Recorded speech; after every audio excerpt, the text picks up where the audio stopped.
Okay, student class of class 11. Just we are going to start the new topic of your mathematics. The topic is your operations on sets. Operations on sets में सबसे पहला operation, बहुत सारे operation होते हैं sets में। पहला operation आपका होता है यूनियन, दूसरा ऑपरेशन आपका होता है इंटरसेक्शन, तीसरा ऑपरेशन होता है डिफरेंस, चौथा ऑपरेशन होता है कॉम्प्लीमेंट्स। तो इन सारे ऑपरेशनों को हमको सेट्स के ऊपर पढ़ना है। तो पहला ऑपरेशन ये है आपका यूनियन ऑफ सेट्स, दो सेट्स का यूनियन। यूनियन में क्या होता है, अगर हमारे पास दो सेट हैं तो उनका यूनियन बनाना हो तो यूनियन बनाने के लिए इसका मतलब है कि उनके एलिमेंट्स को आपस में यूनाइट करना। तो दोनों सेट के एलिमेंट्स को आपस में यूनाइट करने का मतलब दोनों को मिला देना, लेकिन जो कॉमन एलिमेंट्स हो उसको सिर्फ एक बार लिखना, यही यूनियन में आपका आता है।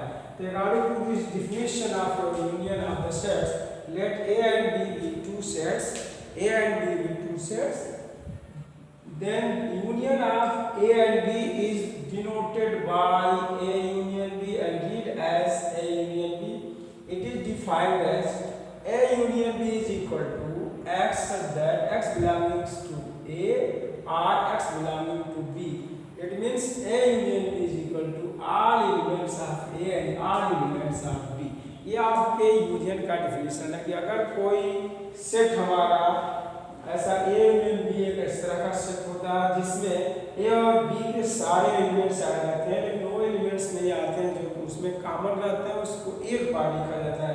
तो यहाँ डिफिनेशन है कि वो एक्स होगा जो ए यूनियन बी का एलिमेंट होगा, तो या तो ए का होगा नहीं तो बी का होगा, नहीं तो दोनों का होगा। According to this definition and we are just going to explain an example, और example आपका यूनियन कैसे होगा।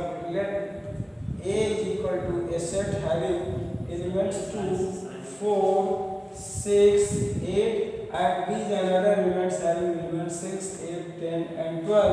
Then A union B is equal to all elements of A and B combined here, but the element 6 and 8 is common. Then we will write 6 and 8 only one time, that is 2, 4, 6, 8, 10, 12.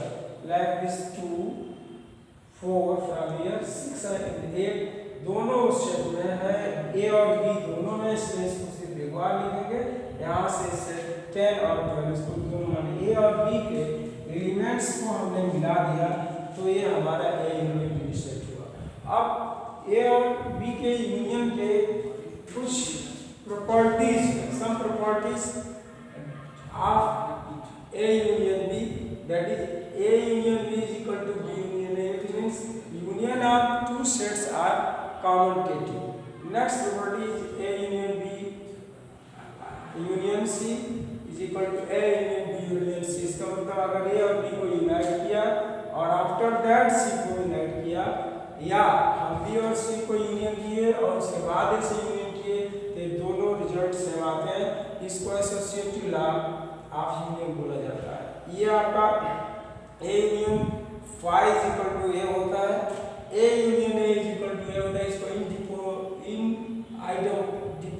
Law बोला जाता है। और यहाँ पर A union of universal set and A is equal to universal set, इसको हम ऐसे कहेंगे जैसे यूनियन बनाया जाता है कि यूनिवर्सल सेट बड़ा सेट होता है वो आएगा, इन दोनों का यूनियन करेंगे तो सेट ए आएगा, इन दोनों का यूनियन करेंगे तो सेट ए आएगा। इस तरह से यहाँ पे आपका कॉम्यूटेटिव लॉ को रिप्रेजेंट करता है, ये आपका एसोसिएटिव लॉ है, और यहाँ पे आइडेंटिटी लॉ है A union A is equal to A. इस तरह से सब प्रॉपर्टी आपको यूनियन, तो यूनियन के केस में हम लोग ये मानेंगे, यूनियन के केस में हम लोग ये मानेंगे कि जब हम दो सेट का यूनियन बनाने जा रहे हैं तो दोनों सेट के सारे एलिमेंट्स को लिखना है, लेकिन उस एलिमेंट्स को सिर्फ एक बार लिखना है जो दोनों में कॉमन हो। अब हम सेट्स के दूसरे ऑपरेशन को पढ़ेंगे। दूसरा ऑपरेशन आपका है इंटरसेक्शन ऑफ सेट्स। तो इंटरसेक्शन ऑफ सेट्स में एक्चुअली ये किया जाता है कि कि हमारे पास जो दो गिवन सेट है उस दोनों सेट में जो एलिमेंट कॉमन होते हैं उनको हम सेट के इंटरसेक्शन ऑफ टू सेट्स में लिखते हैं। तो फर्स्ट ऑफ ऑल इसमें ये बताया जा रहा है कि दो सेट ए और बी का इंटरसेक्शन एक ऐसा सेट होता है जो जिसमें कि जो एलिमेंट होते हैं और ए और बी में के कॉमन एलिमेंट होते हैं। तो जो ए और बी के कॉमन एलिमेंट होते हैं उन्हीं को ए और बी के इंटरसेक्शन वाले सेट में लिखा जाता है। तो यहाँ पे definition, this is the definition of your intersection of sets. The intersection of sets A and B is the set of all elements which are common to both A and B. दो set A और B का intersection एक ऐसा set होता है जिसमें वो सारे एलिमेंट्स होते हैं जो A और B में कॉमन होते हैं। The symbol this cap is used to denote the intersection. Intersection को डिनोट करने के लिए हम इसका इस्तेमाल करते हैं, ये सिंबल का इस्तेमाल करते हैं। The intersection of A and B is denoted by A cap B and defined as A intersection B is equal to X such that X is element of A and X is element of B.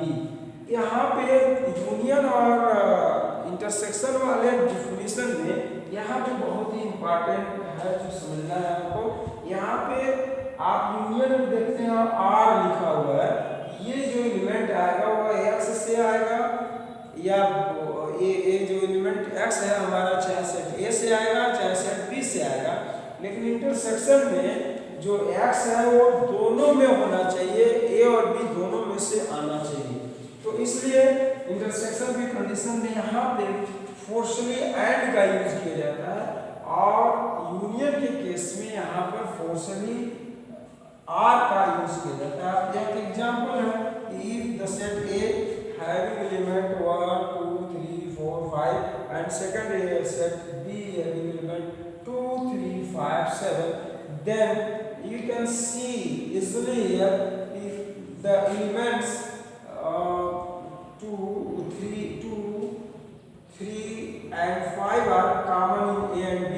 So the intersection of A and B will be intersection is equal to 2, 3 and 5.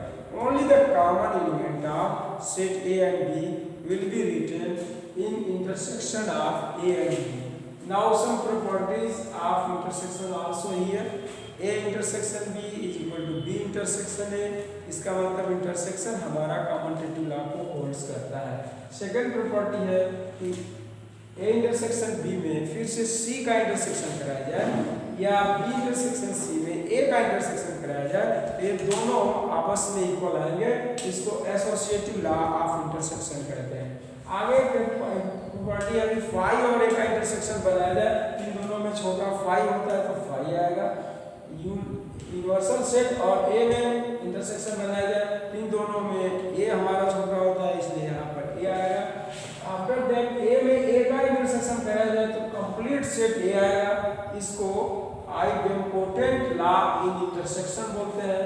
और एक बहुत important property last में आती है distributive law, A intersection B union C is equal to A intersection B union A intersection C. It means this intersection is distributed over the union of the sets. Students, it is information to you.